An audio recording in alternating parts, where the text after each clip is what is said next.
Poet, novelist, and editor Katharine Coles, or Kate Coles, maybe, earned a BA at the University of Washington, an MA at the University of Houston, and a PhD at the University of Utah, where she currently teaches.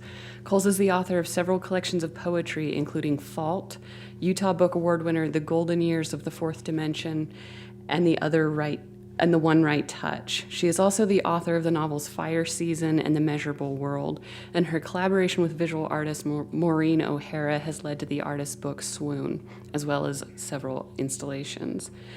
As the inaugural director of the Harriet Monroe Poetry Institute, Coles edited the anthology Blueprints, Bringing Poetry into Communities, and the reports Poetry and New Media, A User's Guide, and Code of Best Practices in Fair Use for Poetry.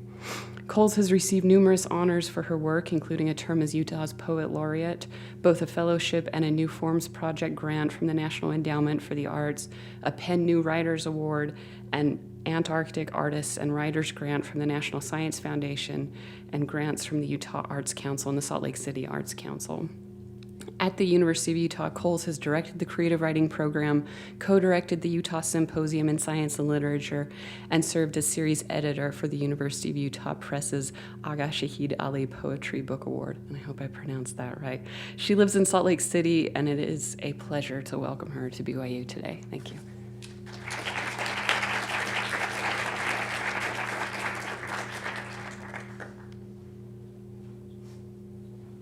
Good. Thank you so much. It's a pleasure to be here, and because I forgot to reset my time out, you'll see me occasionally tapping. I'll try to remember to keep the picture up on the screen for you. I just came from a nice conversation with students, and one of the things that was asked is what's the difference between a poet and a scientist, and one of the answers to that question is that scientists are really good with PowerPoint, and poets are new to it. At least this poet is new to it, so I will do the best that I can with the PowerPoint, but Steve and I thought it might be worth showing you some actual pictures, visuals from my time in Antarctica. Am I doing all right with the mic here? And poets, I think, tend to believe or be convinced that the visuals are already in the poems. You don't need an extra picture, and I tend to believe that as well, but Antarctica is kind of something special, and so I thought I would go ahead with this. What you're looking at right now is a photograph from the Shackleton expedition, the endurance expedition that became so famous, was made so famous by his own account of it south, and if you have an opportunity to read that book, the account of this expedition, I really, really recommend it to you. It's a very powerful book. I'll be talking about it a little bit more later. And I will say that my experience in Antarctica was quite a bit more comfortable than Shackleton's experience in Antarctica. For one thing, unlike some of the ships that went down this scientific season, and unlike Shackleton's ship, our ship did not get caught in the ice. We were actually able to get there and back pretty handily. I wanted to start with poems from this book, The Earth is Not Flat, which is the book that came out of the Antarctica experience, with a couple of poems that are actually in anticipation of going down to Antarctica, because I think one of the things that we don't necessarily think about when we think about an experience of this scale is that there's actually an enormous amount of preparation and contemplation, right, that goes into the work to getting down there in the first place. So this is the first poem in the book. It's called Self-Portrait in Hiding, and it's just thinking about what it means to be taking a trip like this, and especially within the context of Antarctic history. Self-portrait in hiding. If you wanted to be first, you live in the wrong time. Through an old lens, the same ice grinding over itself, turning up blue, pink, twilight, everything frozen in motion. How long does it take light to evaporate completely? Longer for you falling like sleep, but not exactly. Without shadow, the ice stretches smooth before your boots, though it opens crevasses everywhere to get you down cold. Tell me you will never be so awake, without shadow, invisibly yourself. So another thing that I did, I went down as a part of the National Science Foundation's Antarctic Artists and Writers Program. So the National Science Foundation actually sends artists and writers down to Antarctica to live on science stations with the scientists and then produce something out of the experience that they have. And one of the things I did before I left was I actually looked at some of the things that had been produced by artists who went before me. And I think that most people, this is the image that's on the cover of my book, and I think most people these days looking at this think something about it that I actually didn't think, which is that it's the production of PowerPoint, that somebody took an Antarctic landscape and PowerPointed in these blue spheres.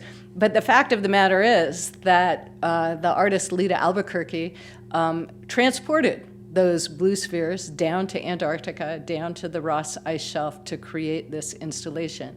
And I'm going to tell you a little bit about it. What she did was she worked with astrophysicists and geographers and other kinds of scientists to determine, to think about the stars in the night sky over Antarctica during the summer solstice. And she had they mapped the night sky, and she had manufactured a blue sphere, a bunch of blue spheres, each of which corresponded in magnitude to one of the stars in the night sky over the South Pole during the summer solstice. And she had these manufactured, she transported them down there, which was no simple task, although they do unscrew and nest, and they would not have been able to do it, I think, otherwise. They unscrew and they nest, and then they arrange them around the Ross Ice Shelf in such a way that at the moment of the summer solstice, each of these blue spheres is under the star whose magnitude it represents. Now, the thing that we forget is that the night sky that you're looking at a photograph of the representation of has never been seen by a human being because it's always light on the summer solstice in Antarctica. So the few people, maybe 100 people who were down there at the moment of the solstice were actually looking at this negative representation of something that's never been seen by a human being before. So Lita, bless her, let us use a photograph of her installation for the cover of the book, and in thanks, I wrote her this poem. It's called Music of the Spheres. The title of the installation is Stellar Axis. Music of the Spheres. Bring to this particular field constant motion. Stars we never see, now even night shines. Turn them on Earth's axis as the universe does, but not exactly. Brilliant beyond. Watch them warble as they move, surface like everything, their playground. Turn again, just see how they go, and listen, why don't you, until some high note spirals out, a note you can name if you let yourself be moved. So much we have seen before is already gone, or was never there, and still vanished. I've often dreamed white earth that cannot be smoothed down, blue orbs spinning, I hear, behind blue eye. I wish I had been there.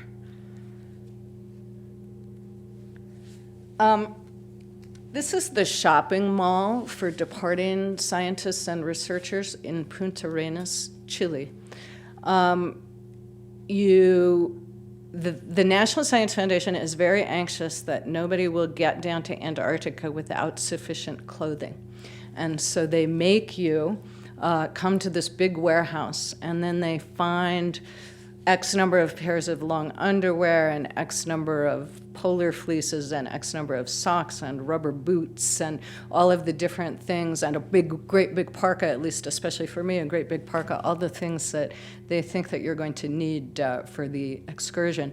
Now, of course, most of these things are actually made for burly biologists and oceanographers. There are a lot of women. I think half the people at Palmer Station when I was down there were women. There are a lot of women down there, but most of the clothes are still built for the previous model of scientist. And so one of the things that happened to me was that just about everything that I went down there with was at least one size and often multiple sizes too big. Another thing that you have to do in preparation for going down to Antarctica is you actually have to write a proposal to the National Science Foundation. And if you're a scientist, how to do this is pretty clear. If you're a poet, and there's an extent to which the most honest thing to do would be just to say, I'm going to go down there. If I'm really lucky, I'll write some poems. You actually can't do that. They want to know what your methodology is. They want to know what your expected production, expected output is, et cetera. And it actually turns out to be a pretty interesting process to imagine in advance what you're going to feel when you're down there, and then go down there and think to yourself, so am I feeling that yet? Is that in fact what I'm feeling, or is that in fact what I'm seeing? And of course, the artistic product, if you're not Lita Albuquerque, right, the artistic product is likely to be rather different from what you have predicted that it will be when you go. So I had an ongoing joke with the programmer at the National Science Foundation about the whole grant application process, and when I got back, after I'd already been there, I wrote this poem for him that is the proposal I might have written if I had been able to write the poet's proposal as opposed to the proposal for the scientists. And it's in numbered prose sections, and I'll go ahead and read the numbers as we go through. This is up there because this figures into the proposal, into the poem. A couple of other things that it might be useful for you to know about are that I'm obsessed with maps, but mostly really old maps. So the maps that are not accurate, that have monsters around the edges, et cetera, et cetera. And it's useful to know that there are very complicated treaties around being down in Antarctica, and some of them have to do with how the scientific work gets divvied up among nations, but a lot of them are environmental, and they have very, very strict rules about what you can interact with. You have to take out everything that comes in, has to go away. You can't touch the animals unless you have a permit. It turned out I actually had a permit. Somebody with a sense of humor arranged that the poet should have a permit to collect objects, limited numbers of objects, and take them out. But I couldn't quite bring myself to do that. This is called Proposal. 1, to pore over maps for months in advance.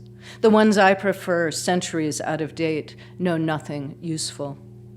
2, to take notes on the map's imaginative Phillips, monsters stretching out along their borders, waiting to charm.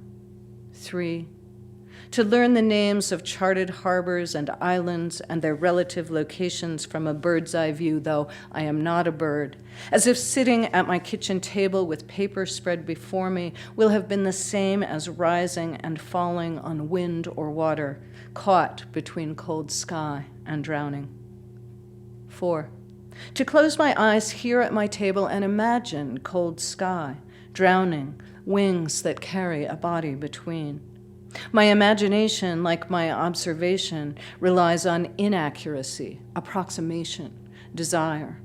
5, to read journals and letters and notebooks by those who have gone before. I will learn what it might have felt like to be the first, to cross ice on foot, pulling a sledge, ride the sea's extravagant curl in a small boat using my shirt as a sail, butcher and eat my dogs, which I may or may not have learned to love for something more than usefulness. 6, I promise to accept I will never be first and have little chance of doing half those other things either. I will never be an engineer or learn how to rig useful devices from what I carry in my handbag, wire and tape, a battery, stray parts from Radio Shack. Still, I will commit myself to practical details, attend to sleeping arrangements and rigging, and keeping small flames alive. 7. To prove I am worthy, I will let machines read my heart and run until my breath fails or the monitor gets tired of me, whichever comes first. I will let the vials have as much blood as they can hold. 8. I will fill out forms and acquire hats and gloves and waterproof trousers. 9. When I get there at last, someone will look over my supplies, clucking his tongue. Someone will provide pencils and a notebook that takes the lead even when wet, the pages of which won't be erased by weather or doubt. Someone will issue canvas overalls, second-hand long johns, flannel shirts, a suit to keep me afloat if I go overboard. From these I will learn how small I really am, even by human scale, and that my shirt will never fly. I will imagine the other scales a body might live on, extra, extra, extra large, and also so minute I will never see them. I will belt the pants and roll my cuffs to ankle and wrist. From within my smallness within the future, I will study land and water as they lie or shift on a given day, where the glacier hides its crevasses, which islands hold emergency caches, and how to pitch the tents and light the stoves those caches contain, even in a gale. 11. I will learn not to call a small breeze a gale. I will learn to fix an outboard motor and how to use it to spin a zodiac backward in giddy pirouette. I will steer through brash ice and floes, will mount the swell and ride it down. I will learn the physics of all of this. 12. No matter where I am, I will stay ahead of myself, becoming a hitchhiker, riding every boat and iceberg that stops for me. 13. I will cross the line on the map. I will prove the fanciful creatures and invent new ones. If I can get close enough, I will feed them, placing my palm under their noses, feeling the warm graze of breath in teeth as they lip my tender morsels into their mouths. Doing so will violate treaties among nations, among worlds. 14. Of course, I promise to obey all treaties. 15. I propose to save myself, to make lists, to carry dry socks at all times. 16. I will get close enough to what I can't yet say. Already I am full of glee. 17. At some point, I promise I will begin. I forgot to say that one of the things that they make you do before you go is go through incredible medical tests, because they don't want you to get down there and have a heart attack, because then they just have to put you out on the ice and freeze you until the next ship comes in. The ship, this is the ship. It's not very big, as you can see. It's called the Lawrence M. Gould.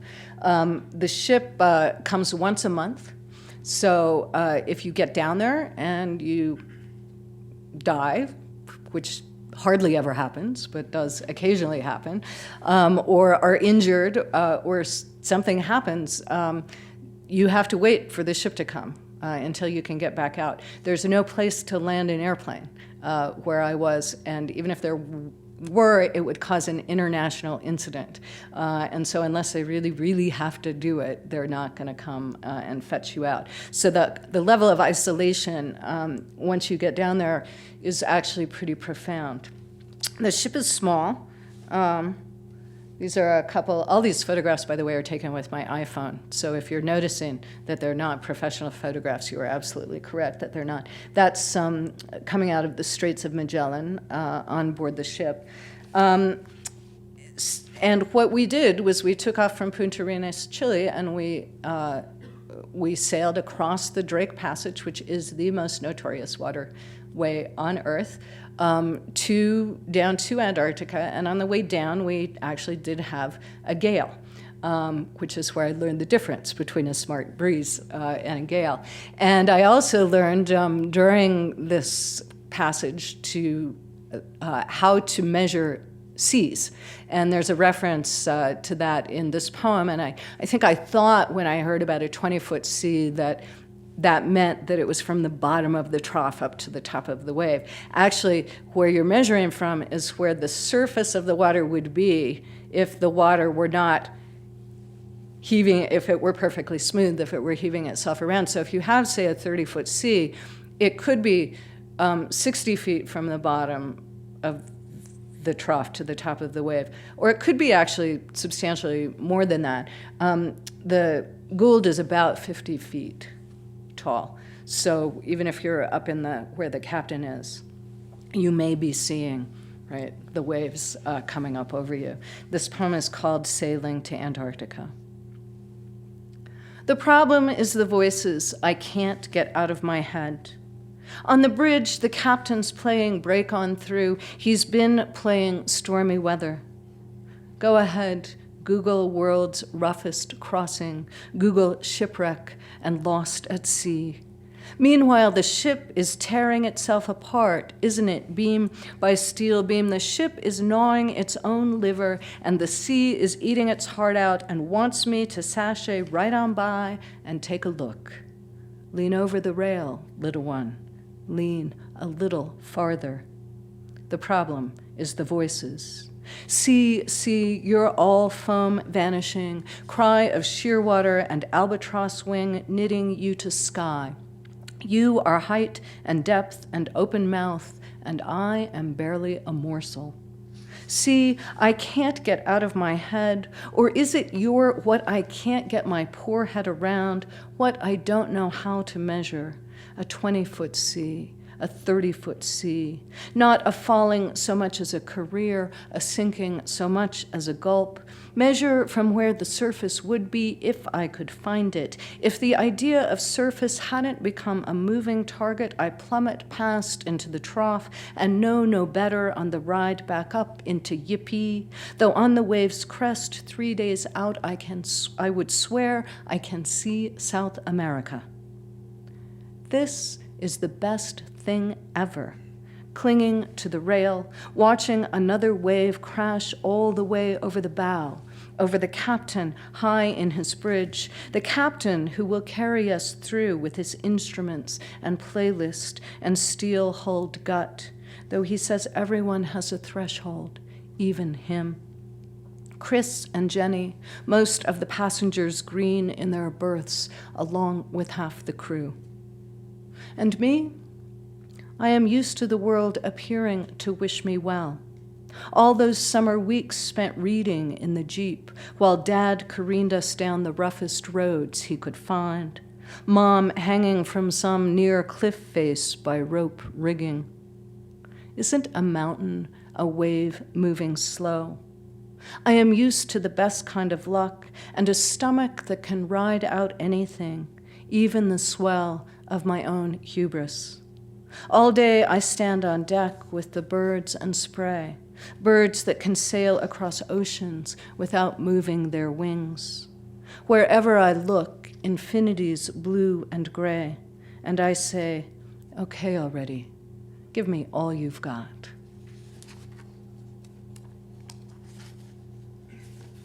It turns out I don't get seasick, or at least not easily. I felt very, you don't know, right, till you're out there. You're out there, and as the captain says, everyone has a threshold. But so far, we haven't hit mine, thank goodness. Speaking of the captain, there he is. We've already entered into the waterways in Antarctica. And this is the first view of the place that was my home for a month, Palmer Station. It looks a little bit like a really tiny mining town, which is about right. It's pretty small. There are only 40 beds at the station, and they're all occupied pretty much all the time with scientists and researchers. When I was going to go back just for a minute to Punta Arenas, Chile, most of us who were going down on this ship were on the same airplane down from Santiago together. the flight is always delayed for wind, so we're all there looking at each other in the waiting room and then looking at each other on the airplane. But it wasn't until we actually landed and the baggage they give you these special baggage tags so that the people can pull off your bags. The baggage started to come up, and we could see that indeed, yes, that person has the special tag and that person has the special tag. And then they loaded us all into the shuttle buses to the hotels. And at that point, we really started to talk with each other and say, who are you? What are you doing? Who are you? And the first conversation I had, I turned to the guy next to me and I said, so what do you do? And he said, I'm an oceanographer and I study ocean viruses. And his work up to that point had all been done in Hawaii. And now for the first time he was in Antarctica. And I said, well, aren't the viruses going to be kind of different down in Antarctica? And he said, yeah. And I said, well, so how do you even know what you're seeing? How do you know how to determine the relationships, what you're looking at, what's related to what other thing? And so we had what was for me a really enlightening conversation about, how he was going to be proceeding with his work, et cetera. And already at this point, I'm having this conversation with him, and I've got the first line of this poem already in my head. And then he said, well, so what about you? What are you studying? And I very sheepishly said, I'm the poet. And he said, hey, everybody, I've got the poet. So that was a very good sign, I thought, for how the scientists were going to treat me when I was down there. So this is a poem that came out of that conversation originally. And this is also in numbered prose paragraphs, but I'm not going to read the number. When we're moving from one to another, I'm just going to tick my finger up into the air. It's called Not Just Having the Feeling. Not just having the feeling, but being able to name it, at least the features it shares with some other feeling you already know. Like the virus you've never seen before, backlit against the microscope's slide, find a familiar bump or trail of hairs, likeness to hook it to draw it from the netherworld, where everything lives until it has a name, into this world. Otherwise, the feeling, the virus, that bird flying not through air but through water, is the ghost of something. The woman from the cruise ship says, I have no words for this place. None of the superlatives will do. Out on the water, I can hardly tell one island from the other. There are so many to learn, or them from the point where my tiny home perches, until I say, there's the glacier, and am replaced. From there, I know Cormorant Island, Old Palmer, Jacobs. This one has birds, that one topography, and an iceberg we call Mark Wahlberg lets the wind take him where it will. Here on station, the sky fills the whole window, as does the ocean, and there is nothing we can do about it. The window gives a limit. Outside on the walkway, a sheathbill dawdles, looking like Winston Churchill. The glacier cycles through its moods. This one, blue. That's Mark Wahlberg. One of the things that happens on station is whenever an iceberg of sufficient size and dignity hoves into view, it gets named, and it also always gets named with a berg name. And we had two smaller icebergs come through that I was given the privilege of naming, and I called them Ethel and Julius Rosenberg, of course. And this is the glacier. This is not a blue mood. This is a golden mood of the glacier taken from the station. And this is Alex Cully. He's the oceanographer, the virus oceanographer, with his guitar, and his assistant, Chris Schwartz. And they were the first people I went out onto the water with, and I went out with them actually several times. And what they do is they pull these filters, these nets, through the water, and they're looking to capture very, very small critters. And after the first time we came back, Chris was talking to me about diatoms, and I said, because you can't see them actually with the naked eye.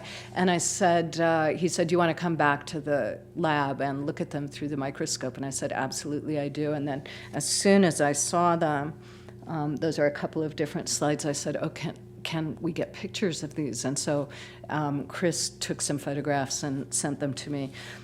This is one of the things that makes me very happy about this poem is that it actually lives on the doors of at least 2 oceanographers, one in Hawaii and one now in Canada. It's called Charismatic Diatoms.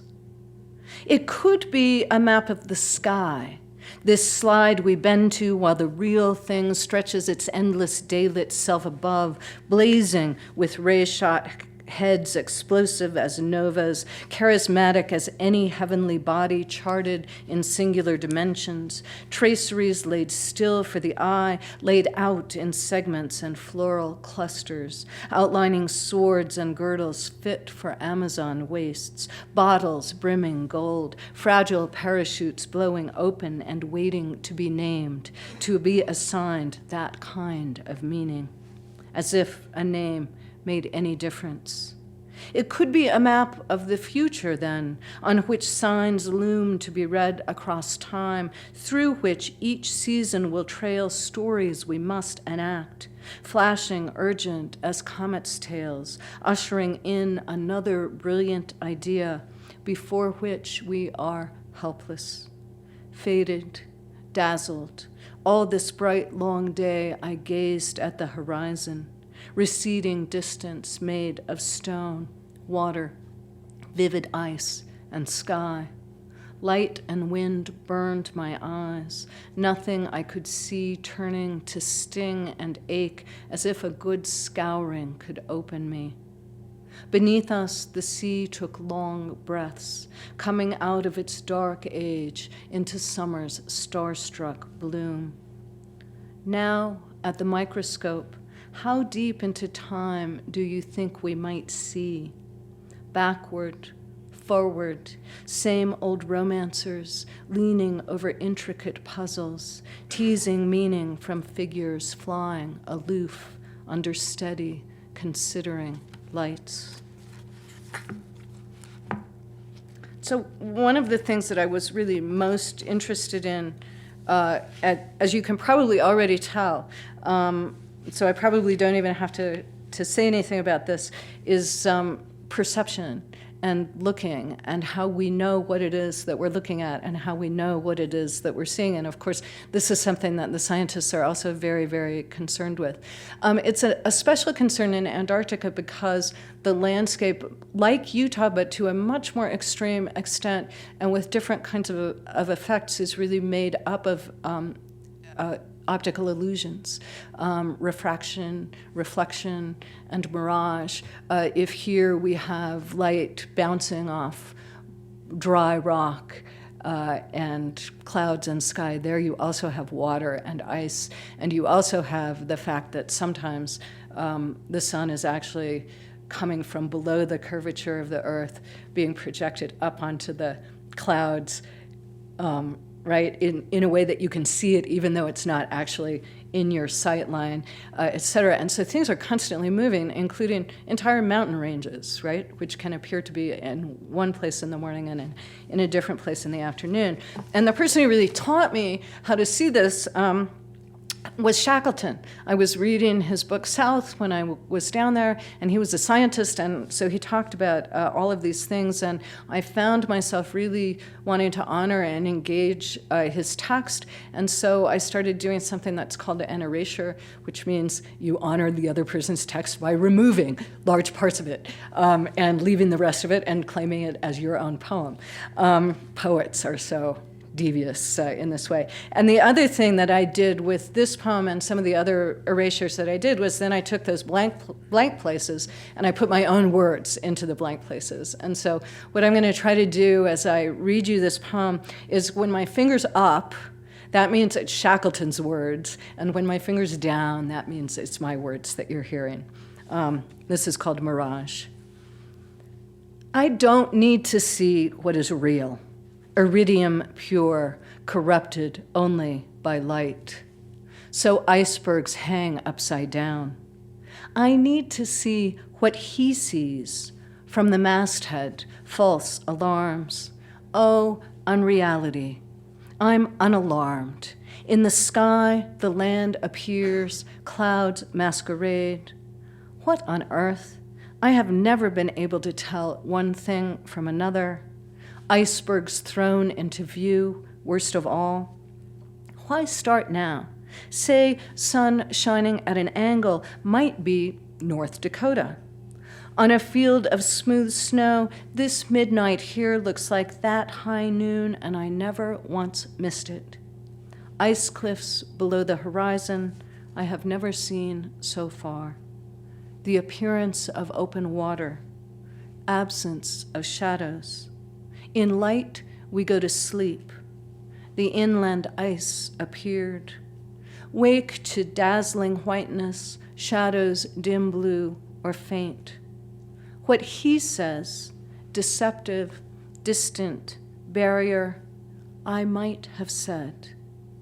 Outside our range of vision, under this sun, something masquerades. Everything new, the face curiously human. I intimated but didn't say that in the treaties around Antarctica, one of the things that is absolutely prohibited is dogs.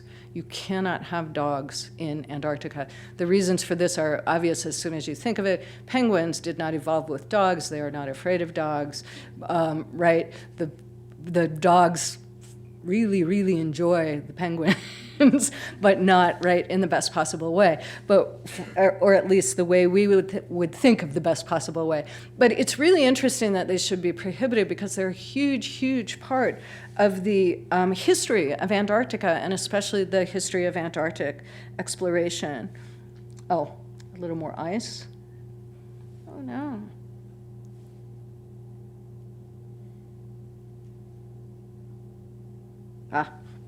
Sorry, I'm a little bit out of order on my slides. So this is, you can see in the far right that there is one dog in this picture. This is Scott on his, setting out on his expedition to try to be the first person to reach the pole. And one of the things that you can see here is that the people hauling, or the creatures hauling the sledge, are human. The dog is along for a different reason. Scott made it to the pole, but he didn't make it first, and he didn't make it back, and nobody in his party did make it back. The guy who made it first was this fellow, Amundsen, and if you look carefully, the photographs are very old. You can see that he's running alongside the sledge, which is being pulled by a team of dogs. And there are a lot of people, researchers and historians, who think that this is what gave Amundsen the advantage to make it to the pole. The British expedition, they actually thought it was dishonorable in some ways to let the dogs pull your stuff for you. It was a very sort of British ethic or way of thinking about it. And then the other thing that was part of the ethic of that is that with Amundsen, as the dogs died along the way, he fed those dogs to the other dogs, so he had to carry less food.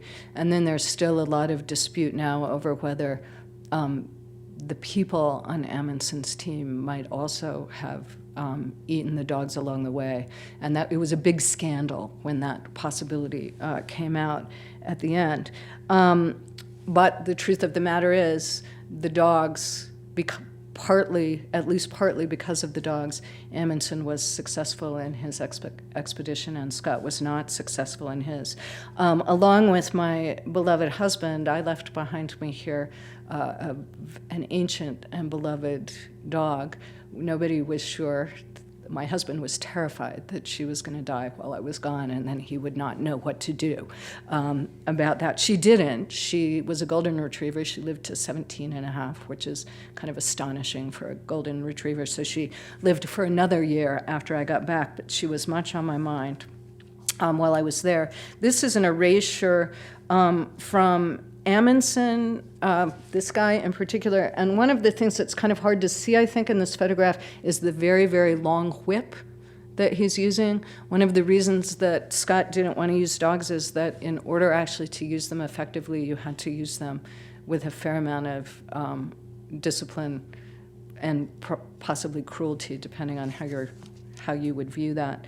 So it begins with an erasure from Amundsen, and it has a little bit from Cherry Garrard, who was actually on Scott's team, not the team that failed to return from the pole, but the support team that stayed behind. This is called, and again, finger up. It's somebody else's words, finger down. It's mine. Dogs of Ice.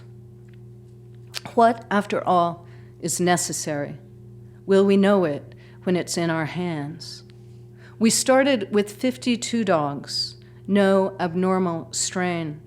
Helga, Milius, Euroa, in splendid condition, Jimmy Pig, bones, knobby, hardly animal, the eyes, the mirror, a living soul, joy, sorrow, gratitude, scruples.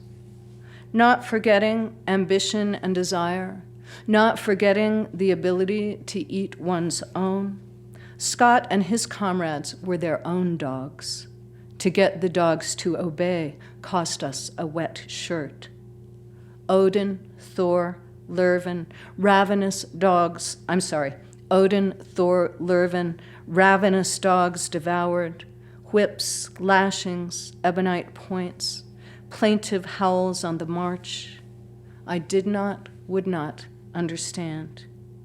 Thinking about blinding light, blue snow, a land by international accord, empty of dogs. We had to chain Rex, Lassie. In any case, we had to reach 82 degrees south. I have pursued my own way, my own desires. I did not, would not understand. The whip lost its terrors, crowded together, heads out of the way. The body did not matter. There is the body I have held in my hands, old now, blood moving under my palms, such endurance to equal. What must be given up, leaning against my knees, tail waving. He returned with 11 dogs, flogged home, grown fond. The dog has not understood his master. Who among us understands what drives us? The master has not understood his dog. Under my hands, blood and breath moving, eyes a living soul, her flesh beloved as any. Holiday humor ought to have prevailed. When we cut him open, his chest was one large abscess. I haven't even understood myself.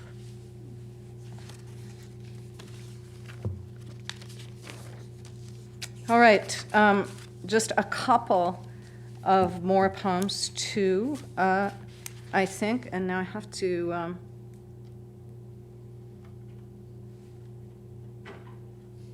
go back to this slide. I'm sorry to have gotten that out of order.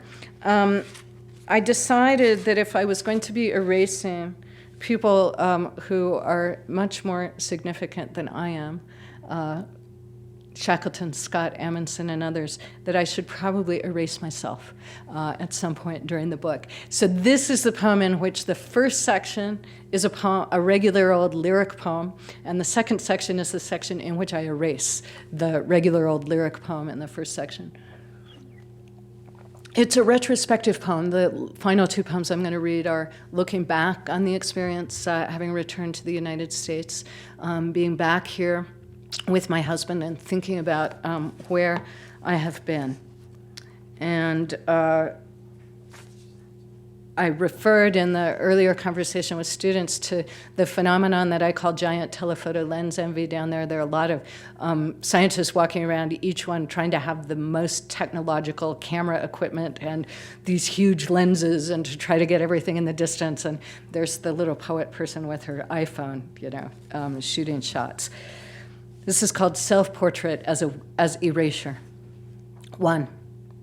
It is, after all, just what happens, whether by time or light, by quirk or snowfall, or the slow hand of wind over a surface, sand, water, even stone goes by. A feather flips over and flies. It is what happens to you, love, when I go to sleep, and to me, I assume, when you sink to where we cannot keep each other, becoming, as we do, absent-minded. Waking to find you, I recall what I must lose. Sometimes, talking, I look in your eyes and see every word vanishing. No matter. Let me tell you about that day chasing after humpbacks, our tiny boat fast dancing in chop and wind until Alex killed the engine. We rose and fell, drifting on the swells.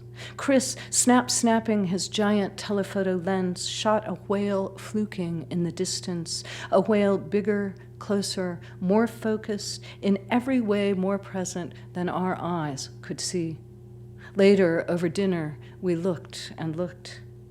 On the video, what I got was not the whale's sudden surfacing right beside the boat, but its breathy spume, and between me and it, Eddie doing his little jig of surprise. What I see now in my mind's eye, that fluke lifted and stilled forever against water and snow, looming so close we might touch it, Eddie letting his joy move him. I tell you, I can smell the whale's sigh even now, its whoosh of fish and heat.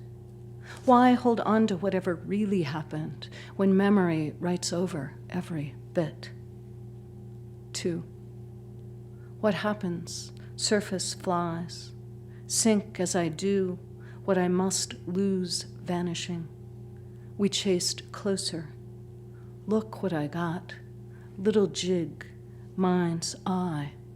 Move, sigh, hold on. So what I want to do with this is a little video that captures the moment of Eddie's little jig of surprise, and it happens very close to the beginning, and it's very quick, so you have to watch carefully. Eddie's the guy on the left-hand side of that boat, and I'm in a similar boat just behind him, and we're surrounded by humpback whales. Ugh. I'm hoping this is going to work. Yeah. There he goes. So anyway, that's what the person who's not trying to use the giant telephoto lens is able to do that maybe someone else can't do. So I'm going to finish with this poem, Rumors of Topography. I was talking about how Shackleton taught me how to see the landscape, and he has this amazing passage in South where he talks about they're stranded, their ship has been destroyed by the ice. It's not at all clear that they're going to get out alive. It's probably more likely that they're not than that they are at this point. And they're watching the sunset for what they know is going to be the last time for about 6 months. So they're about to be plunged permanently into darkness, and they record this. They're scientists. They know when this moment is. And then a couple of days later, they actually watch the sun rise. This is impossible, but it's the refracted light of the sun. So the sun is basically being projected onto the clouds. And then they watch over the next few hours of that afternoon the sun rise and set, rise and set, rise and set 3 or 4 times. And I don't know whether that's heartening or despairing, right, in that particular situation, if you're forced to be plunged into darkness again and again, and every time wonder, is it the last time? Is it the last time? This is called Rumors of Topography.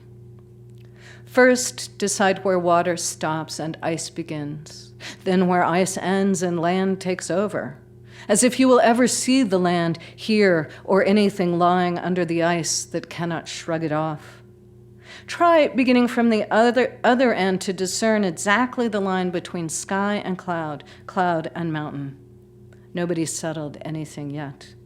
Try to decide where the horizon locates itself and whether the sun hovers over it or selfless illusionist has merely projected itself on the air. All for your pleasure, that show of light, the moment darkness descends and threatens not to lift. For months, also for your pleasure, the question, where darkness ends and you begin. That's the poet in her floating suit.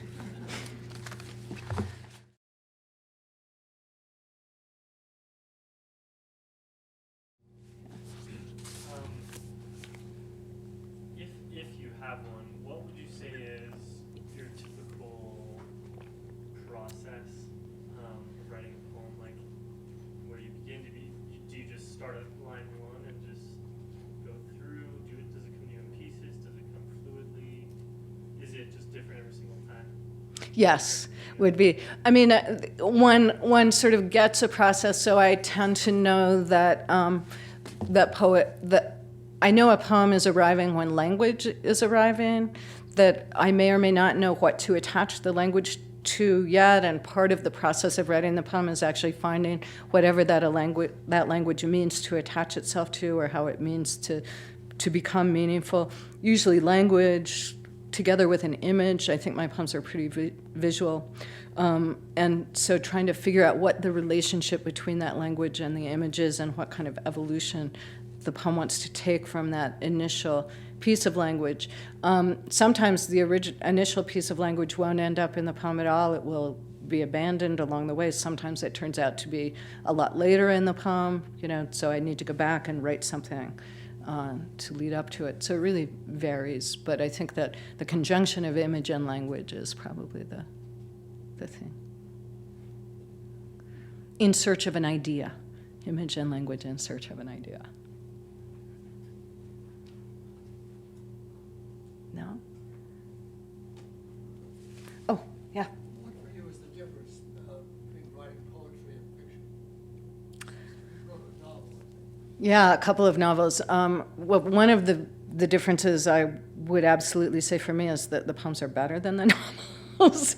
So, but a lot of it really has to do, I think, with the relationship of the language to time. So even when the novel is fragmented and maybe not temporally not linear in the temporal sense of the word, it assumes a progression of events. This is true for me. It's not true for every prose writer, but it assumes a kind of progression of events, whereas the poem happens more in something that I would call lyric time or dilatory time. And I use the word dilatory both in the sense that there's a kind of stasis or lingering or loitering implied there, but also in the sense of dilation, because I think that there is a lot of movement happening in the poem, but it tends to be the kind of movement happening from a central place instead of in a line. And usually the language itself announces whether what's coming is poetry or prose, and it has to do with how it situates itself in relationship to time. So Steve might argue with me about what prose does, but he might discuss. All right, well, what I'm going to do is just start this, and you can watch it if you'd like. This is the penguin on the boat. Whoops, no, it's not yet. I actually became very popular with the scientists because penguins kept coming onto my boat, and apparently this never happens. So this is the one. Ugh. I'm going to try to just start this and let you watch it, but maybe I'm not going to succeed.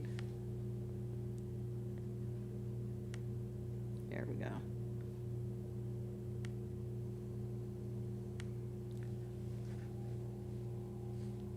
Is it going?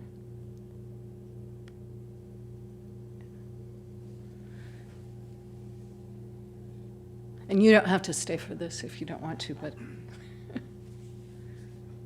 it's a chin strap penguin, you can tell because of the little, and there's a discussion that you won't be able to hear between the scientists who are trying to figure out with the treaty, do we make the penguin get off the boat?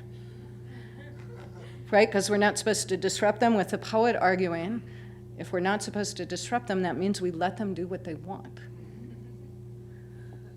That's Alex.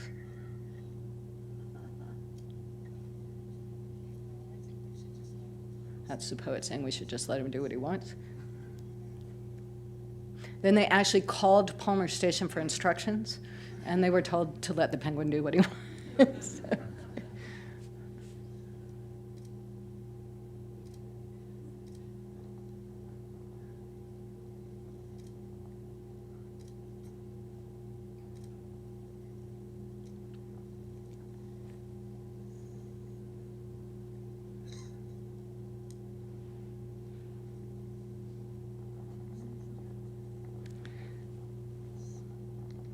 This gave rise to the new theory on base that penguins have scientists among them, and that they're now inspecting humans.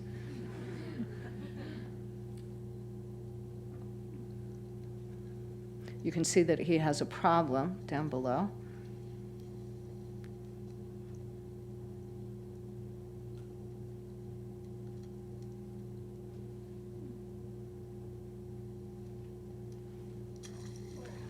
But he knows how to solve it.